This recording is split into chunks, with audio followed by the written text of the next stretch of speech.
Effectivement, ça, c'est un peu ce qu'on a ressenti, hein, on est effectivement plusieurs conseillers ici, donc je félicite Laurence, Marine, Sébastien, d'être là et on a dans les bruits de couloir, voilà, ce qu'on a un peu entendu, donc c'est encore un autre truc, quoi. Vous avez le PPR, les PSIP, voilà, en 3e, c'est saison 3. Des gens qui nous ont dit: «Bah, l'interdisciplinarité, moi, j'en fais, j'ai pas besoin de vous pour en faire». C'est quoi l'intérêt d'Ecosav par rapport au département? La stratégie scientifique, elle ne doit pas être partagée, donc ce qu'elle est, mais on verra ce point-là tout à l'heure. Et d'ailleurs, merci aussi au département d'être présent. C'est très important pour nous.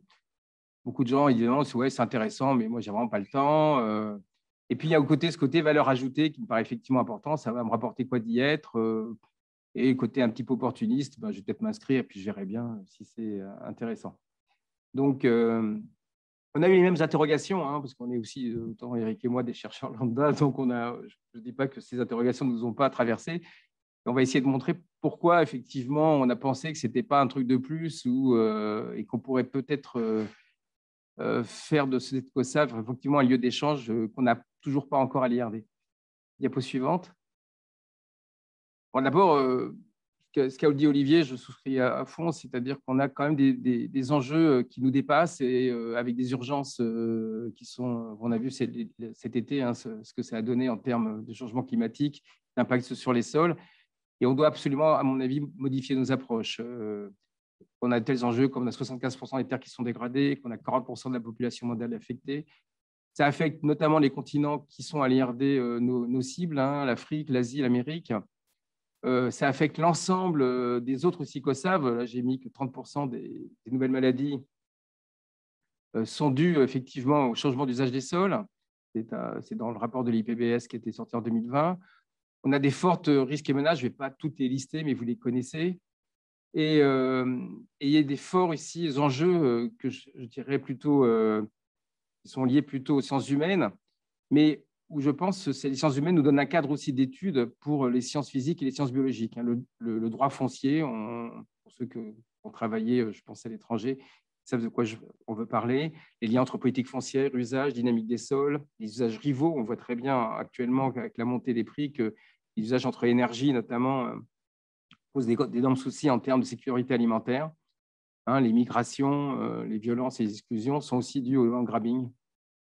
Donc, on a ces enjeux-là qui nécessitent une communauté qui soit la plus interdisciplinaire possible pour y répondre. Diapo suivante.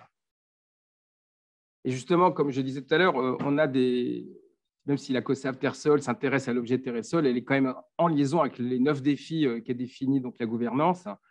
On voit qu'effectivement, dans tout ce qui est, par exemple, pollution, terre et eau, eh ben, on a, avec Marine Herman qui pilote la COSAF littoral et océan, des intérêts communs. On a des intérêts communs sur les conflits avec le land grabbing. On a des intérêts communs avec les géoressources pour l'eau. Hein. La communauté hydrologique se plaint de ne pas avoir une COSAF eau, ce que je peux comprendre, mais l'eau va être un point important pour nous, à la fois pour géoressources et pour terre et sol. Évidemment, les aspects de biodiversité, je rappelle que le sol renferme 25% des biodiversités terrestres, donc c'est un lieu de biodiversité. Et c'est aussi effectivement un fort lien avec le système alimentaire durable à travers notamment l'agroécologie et les sols urbains pour les villes durables.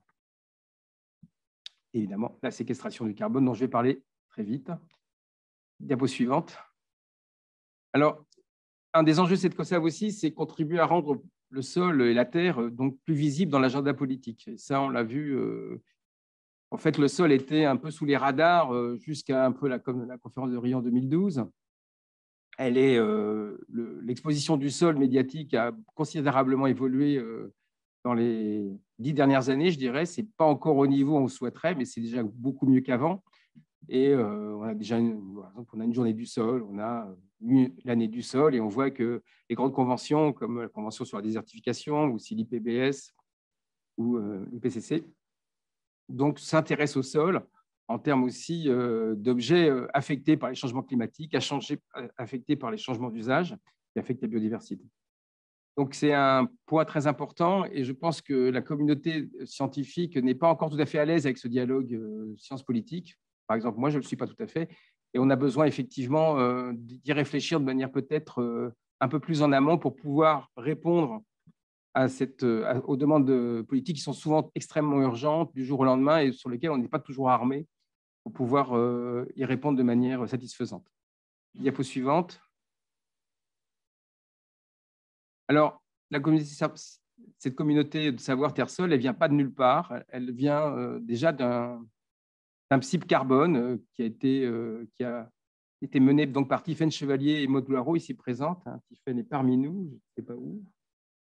Elle est là, voilà. Et Maud, j'ai vu qu'elle est en visio, je la salue.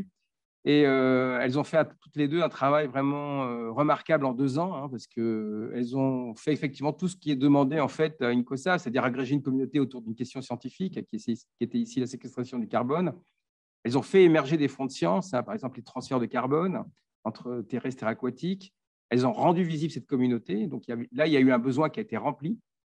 Elles ont pu mobiliser des ressources. Quand on parlait de valeur ajoutée, il y a eu des postdocs qui ont été donc portés par ce PSIP sur des thèmes transversaux. Elles ont aussi animé le dialogue sciences politiques à travers des policy briefs et des participations des instances d'interface comme le comité français contre la désertification, le 4 pour 1000. Et d'ailleurs, il y a une réunion 4 pour 1000 aujourd'hui. Aussi Jean-Luc Choc, qui est depuis 2015 le représentant de l'IRD. Donc, nous, on aimerait qu'en 2 ans, si on avait un tel bilan, on serait déjà content. Donc, je voulais vraiment les féliciter pour savoir ça. Mais donc, la COSAV est issue de ça, avec un élargissement effectivement des questions. Le carbone restera toujours très important au sein de la COSAV, mais il y aura aussi la dégradation de terre, les politiques d'appropriation. Donc, on va élargir les thématiques qui ont été déjà bien remplies par ce PSIP. Diapo suivante. Alors, pour le qui sommes-nous, donc ça, c'est issu du premier questionnaire. Il y a eu 2 questionnaires qui ont été faits. Donc, le premier nous a permis de montrer qu'il y avait 153 inscrits, dont 108 IRD. Alors ça, c'est important. Ça veut dire qu'il y a quand même 30% de personnes qui sont dans cette COSAV qui ne sont pas de l'IRD. Et ça, je voulais leur en témoigner. Je trouve pour nous, c'est extrêmement important que ces lieux d'échange ne soient pas IRDO-IRDien. Et donc, il y a des gens du CNRS, enfin des autres SR français, et évidemment des partenaires du Sud.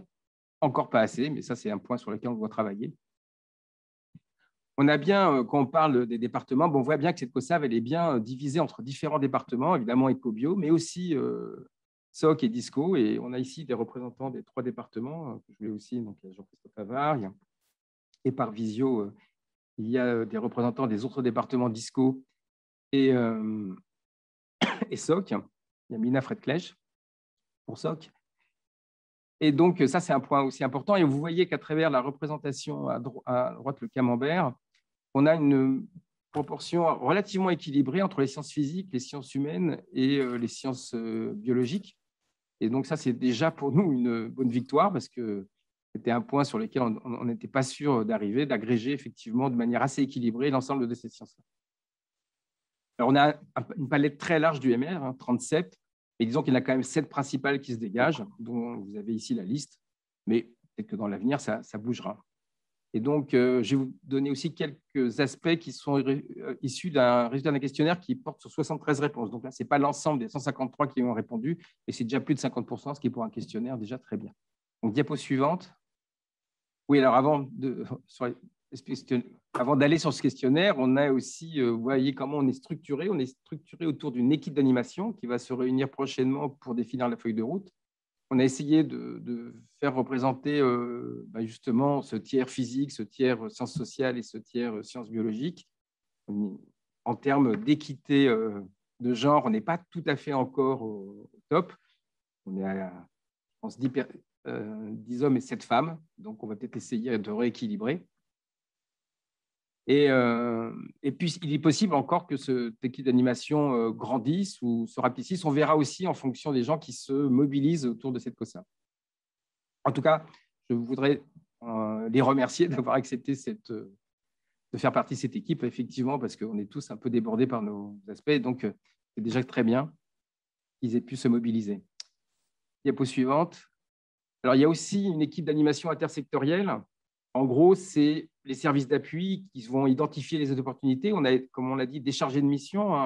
Je prendrai il y a plusieurs exemples, mais Frédéric Régnier, par exemple, qui est chargé d'agriculture, de la désertification, évidemment, va nous apporter, elle, toute son interface avec les sciences politiques, ce qui fait qu'elle va pouvoir dégager effectivement et nous dire en avance un petit peu ce qu'on espère, là où la COSAP doit se mobiliser dans le dialogue sciences politiques. Ils vont nous permettre aussi de communiquer. Ils vont aussi regarder le suivi de la feuille de route, mais toutes ces personnes feront aussi partie de l'équipe d'animation.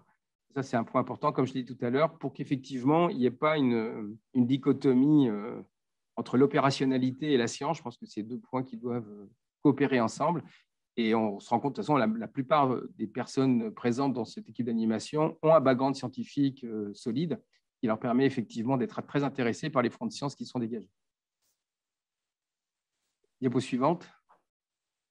Alors, ça, c'est un point, c'est une diapo très importante. C'est en fait qu'est-ce qui nous unit en termes de mots-clés et aussi de régions d'études. On voit en fait, si on dit que les sols sont un milieu d'interaction, on le voit très bien. Hein, interaction avec l'eau, interaction avec la plante, interaction avec l'humain. Et on voit très bien que c'est ce qui ressort un petit peu de ces mots-clés.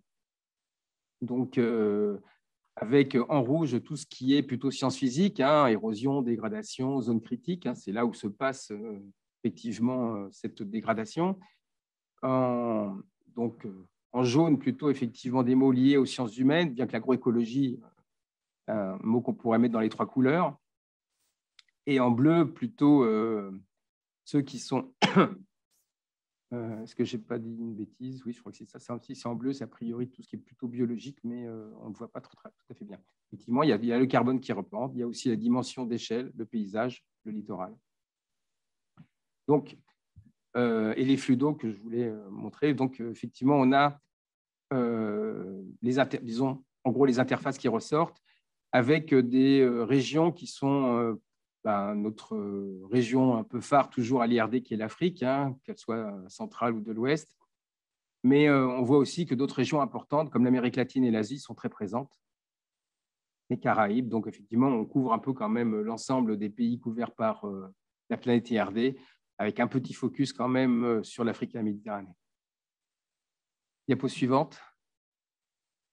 Alors ça, en fait, Olivier m'a un peu spoilé avec ça, mais il a eu raison de le faire. Donc, moi, j'ai piloté sous la demande du département avec le groupe, on a un groupe de travail en agroécologie. Donc, Charlotte Simon qui a fait ce rapport sur l'identité de l'agroécologie à l'IRD. La question posée était de savoir qui travaillait en agroécologie, est-ce qu'on travaillait ensemble? Et en fait, la première question, oui, l'agroécologie est un thème extrêmement porté par plusieurs équipes à l'IRD. Mais le bilan, c'est que ces équipes ne travaillent pas du tout ensemble. Et il y a peu de collaboration, il n'y a quasiment rien, par exemple, entre départements. Donc, par exemple, tous les gens qui travaillent à SOC, comme à Espace Dev ou à Sens, en fait, ont peu de publications communes avec des gens comme Yes Paris ou EcoSol.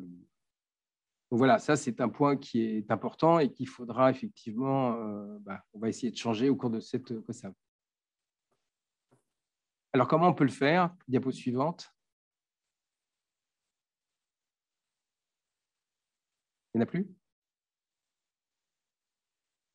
Ah oui, je suis déjà out of time. Bon, je crois que c'est à peu près l'avant-dernière, donc je vais aller. Ça, c'est quand même une diapo importante parce que c'est qu'est-ce que vous attendez, hein? C'était le résultat de ce questionnaire-là. En fait, ce que vous attendez, c'est d'abord d'échanger, de vous former et puis aussi avoir un impact en termes de sur le dialogue sciences politiques. Par exemple, vous êtes beaucoup, et ça m'a assez étonné, à vous préoccuper effectivement d'appréhender ce dialogue, alors que fait la dynamique projet qu'on nous rabâche tout le temps, et en fait, ce n'est pas forcément là que vous nous attend. Donc ça, c'est intéressant à voir que vous êtes plutôt là pour échanger avec d'autres collègues, vous former et plutôt effectivement commencer à appréhender le dialogue sciences politiques. Mais ça ne veut pas dire que les autres points ne seront pas remplis non plus. Diapo suivante. Oui, bon, je l'ai déjà un peu dit, donc voilà, c'est notre challenge, hein, c'est construire une identité comme ils l'ont fait, par exemple, séquestration du carbone, et là, on va essayer de faire une identité autour de ces mots-clés terre et sol. Alors, c'est un diapo suivante. Voilà.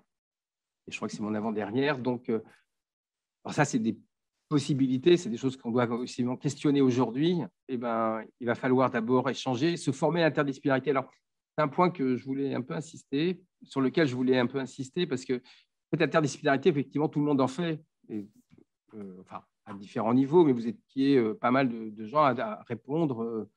Vous en faisiez à un niveau entre 3 et 5, il y a pas mal de gens qui ont répondu entre 3 et 4. Donc, effectivement, le niveau d'interdisciplinarité des scientifiques est assez fort. Cependant, moi, je participe à des projets interdisciplinaires et franchement, je ne fais pas vraiment d'interdisciplinarité. Ça veut dire que ce n'est pas parce que je fais des projets avec des sciences humaines qu'on vraiment collabore avec. Je pense qu'il faut aller un peu plus loin que ça. Il faut aussi s'approprier un peu le champ théorique de l'autre. Il faut aller un peu vers l'autre. Et ça, on ne le fait pas encore assez. Et donc, ça demande une formation et ça demande du temps. Et c'est peut-être là. Et donc, les webinaires regards croisés, les formations spécifiques, les ateliers thématiques serviront à cette formation-là. Il va falloir ici réfléchir et élaborer des nouveaux fronts de sciences. Mais avant de le faire, il faut d'abord échanger, parce que sinon, on va faire des fronts de sciences qui seront nos ornières à nous thématiques. Et donc, il faudra, pour travailler vraiment efficacement, il va falloir travailler en plus petit comité. C'est bien d'être 60 ou 80, j'aime beaucoup d'être là, mais ce n'est pas forcément très opérationnel si on veut aller un peu plus en avant. Donc, il faudra faire des groupes de travail. Et ça va être aussi un des rôles de l'atelier 2 de définir des groupes de travail qui vont être aussi après discutés avec l'équipe d'animation.